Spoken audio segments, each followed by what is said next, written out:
Welcome to Influential Entrepreneurs, bringing you interviews with elite business leaders and experts, sharing tips and strategies for elevating your business to the next level. Here's your host, Mike Saunders. Hello and welcome to this episode of Influential Entrepreneurs. This is Mike Saunders, the Authority Positioning Coach, and today we have with us David Anderson, who's the founder of DWA Leadership. David, welcome to the program. Thank you. Thank you very much, Mike. Pleased to be here.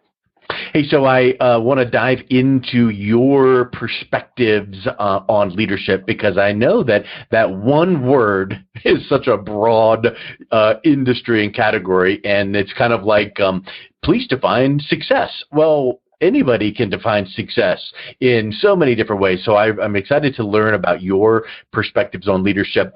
But give us a little thumbnail sketch of your background, and then what led you to start a firm focused on working with leaders.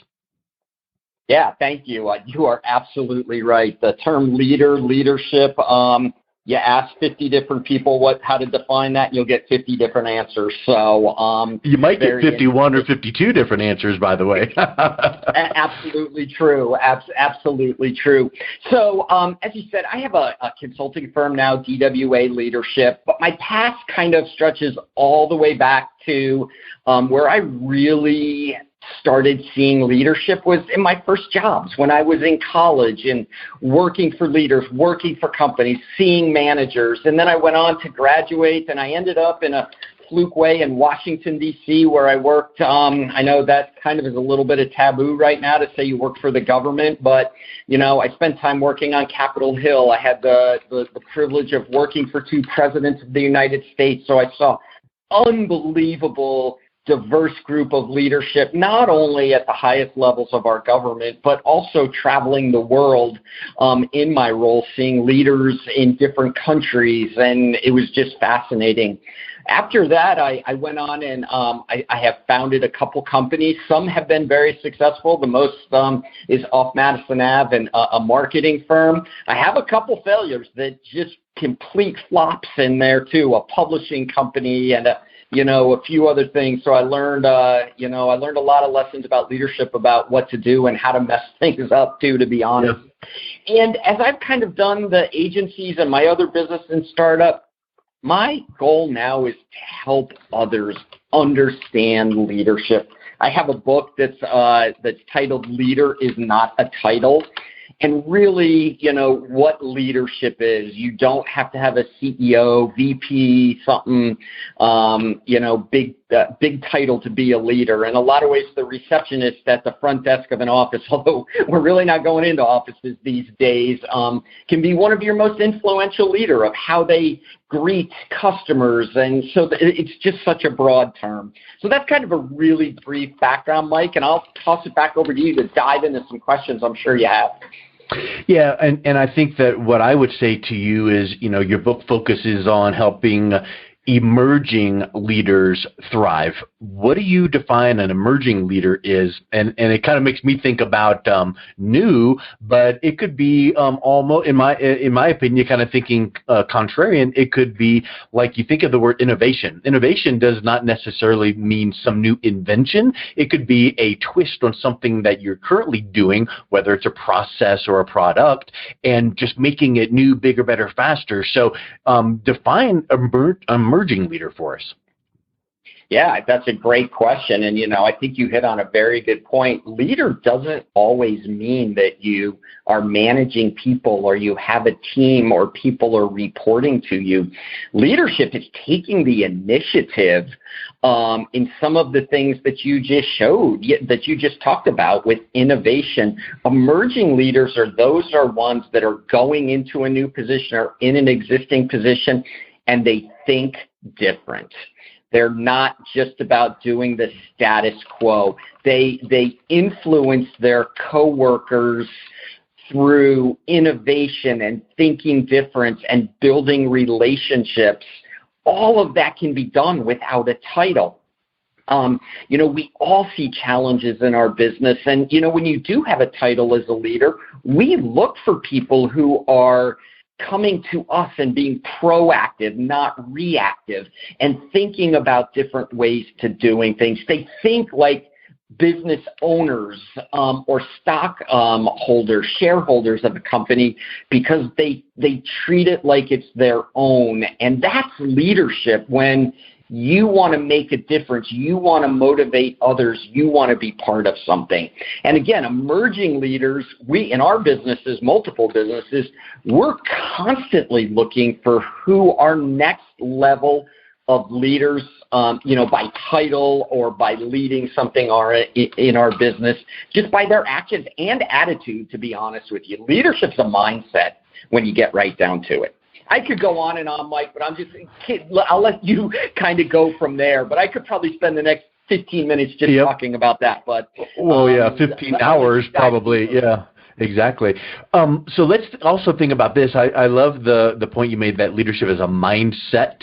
It's not necessarily even a title, right? I mean, it is a title because, I'm the VP of, or so that obviously I'm a leader, but it's almost kind of like being like a dad. Well, you could be a dad or you could be a dad, right? You could be a father. You could be a father figure. It's how you lead and guide the team. So talk a little bit about the aspect of leadership is like chemistry. It's not only like in your book, you talk about mixing the right people together for the best results. It's also seeing from that 30,000-foot view, knowing when to pull and prod and push and not to push your team because then they feel pushed, but you want to create that vision and that mission around the goal so that they're pulled to perform whatever that may be, because at that point, now the whole team is rallying together to get things done, not just because the boss told them to. Completely agree with you. And you did, as you mentioned in my book, I talk about, being a leader is like being a chemist. It's putting all of the right people, the chemicals, the mindsets, the attitudes together to get the best results.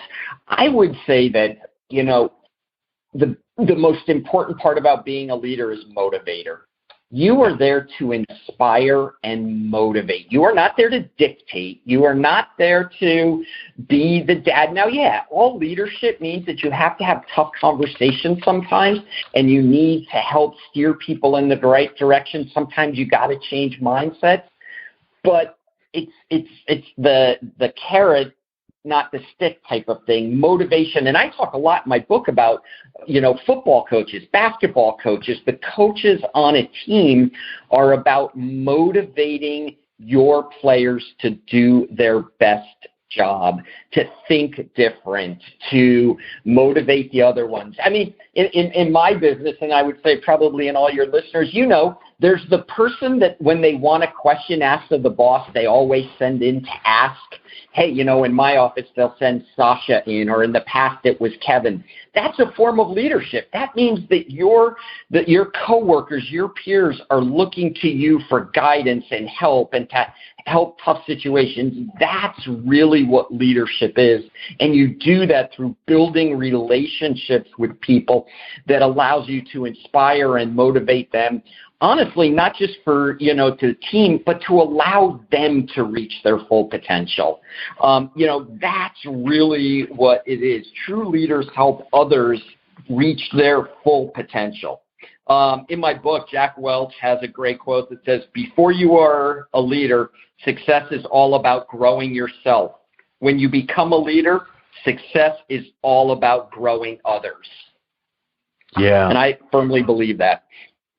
You mentioned full potential, and I know that sometimes this happens in organizations where a leader develops their team so well to their full potential that one or two of them rise to the top and move on and get picked up by some other, opportunity. And now all of a sudden the leader goes, well, if I hadn't, maybe they think this, they might not verbalize it, but, well, if I hadn't developed them so much, they might not have been in demand and I'd still have my good performer here.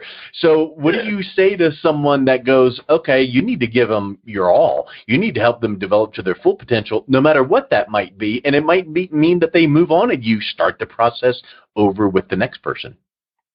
That's so funny. I got to tell you, Mike, just yesterday, I kind of my role in my company, the agency and the software company is different. Where I have GM and CEO but the agency CEO said to me yesterday, such and such is leaving. She's going on to another job. And, that feeling of, oh, crap, that does so much work. But I call leadership maturity is when you realize that you've helped that other reach their full potential.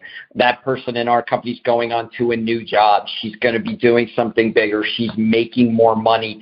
And you know what? She'll always be an advocate of our organization and going forward. It's kind of like, I told you before we started the call, my oldest son just graduated from college 2 weeks ago. And now I see him go off to get his first job. And it's that feeling of, I did some good, is where I've really grown in my own mindset, my own leadership mindset around that. I'm here to help other people, even though it's going to create some headache for me. Yes. And I think that, I don't know, you can think of it like, what goes around comes around, or when you provide, do enough, when you help people get what they want, you get what you want in life, all these, axioms in business and life that you can think about. But in reality, why should you lead in less than to your full potential, which should be to help building someone else's full potential? So, yep, it might create a gap in your organization, but you've got the formula down. You bring in the next person, you groom them, and you move them on through. And I think that so many times it also might have an aspect where the leader feels like, hey, the spotlight is off of me and it's on that person because they're getting the accolades in the organization. Well, talk a little bit about that, because I feel like the true leader realizes that when their team is being recognized, it is a reflection on the leader's impact. But some leaders might feel like, I want the spotlight on me all the time. Well, that could be a selfish perspective. Yes, absolutely. And there's plenty of books written about that, about ego, getting in your way and all of that. And, again, I term it leadership maturity. When you just realize that, the team you build around you makes you look good. I will tell you, having worked for 2 presidents of the United States, the biggest lesson I learned was the importance of having great people around you. Those people that can challenge you respectfully. I never saw somebody not be respectful. But I did hear people say, Mr. President, is that, have you considered this? Have you thought about that? Have you done this? And you got to have that. And when leaders understand that you're only as good as the team that you have around you, you will become great leaders. And the people above you will see that. Holy Toledo, look how many people have come out of Jimmy's department to go on to success in other things. We need to move him or her up to do other things within our organization, and letting go of that ego and it's about me. You'll sleep a lot better at night too. I will tell you, when I'm a big believer in what, goes around, comes around, do the right thing, work hard, and, great people see it. And I will tell you, if you're that kind of leader and you're not getting that kind of recognition in the company that you're in, maybe it's time for you to look someplace else too. Because, what you just talked about a minute ago about and what just happened in our company, somebody left. Well, shame on us if we don't have that person's replacement, groomed, or have somebody that we've identified outside the company to come in, because leadership is thinking 10 yards, whatever, 100 yards in front of yourself, thinking ahead of the next move. And that's really, what needs to be done. 100%. And the time, it's kind of like in a business, when you have the dichotomy between prospecting and marketing and fulfilling all of the orders that came in or all of the clients that came in. Well, if you don't have your system set up the right way, you put on one hat to go out there and do your business development, and then here comes the business and you put the other hat and fulfill. Well, then you're neglecting future marketing, because once you start fulfilling and getting down to that last piece of business, now you look around and go, well, I need more. Well, you don't just flip the switch and get it. It's got to be that constant process. So yes, in your point there, when you have a team member that's moving on, you need to have that little, get the network out there and maybe tap someone on the shoulder to be replacing that person just because of your networking that you're doing. So I think that's a really, really big point. Also, one of the things you talk about in your book is the difference between a leader and a coach. And I'm sure that, you can picture in your mind two circles, and at some point there's some overlap where they're kind of the same, but where are they different? What's the difference between a leader and a coach? That's actually a really good question. That's a question I haven't been asked before. I've been asked the similarities between them, and what's the same, but what's different. So the difference, I would say, that between a leader and a coach is really when you get into the business world of it. And I even say in my book about, being a coach is not about, sometimes in coaching these days we hand out the participation trophies and that. And when you get into the real business of it, you just need to dive deeper into it. There's more metrics, I believe. People have more than one roles. If you're a lineman on a football team, your roles are pretty defined. Whereas a leader in a bigger company or things that going on, there's a lot more interaction with players outside the team or people outside your team that you need to work on. So I really believe it's the business side of it, that the mindset needs to change a little bit from the competitiveness on the field to the entrepreneurial business side of it.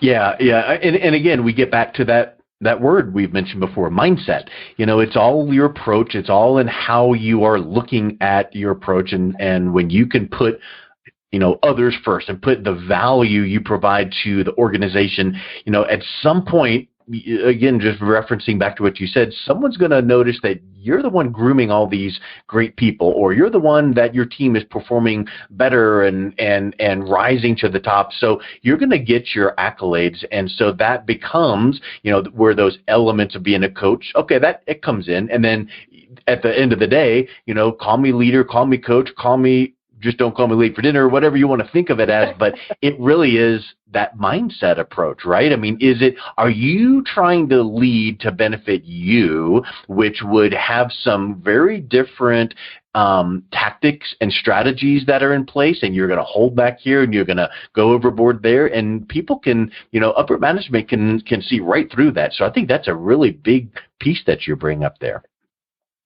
Yeah, I would agree with you. You just hit the nail on the head about, you may think you're fooling the people that you report to, that it's all you, but truly great leaders, they look down through their organization and they're going to see through that of what you're saying. So it's a great point that you're only fooling yourself, that if you think you're responsible for achieving all the results. It just doesn't work that way.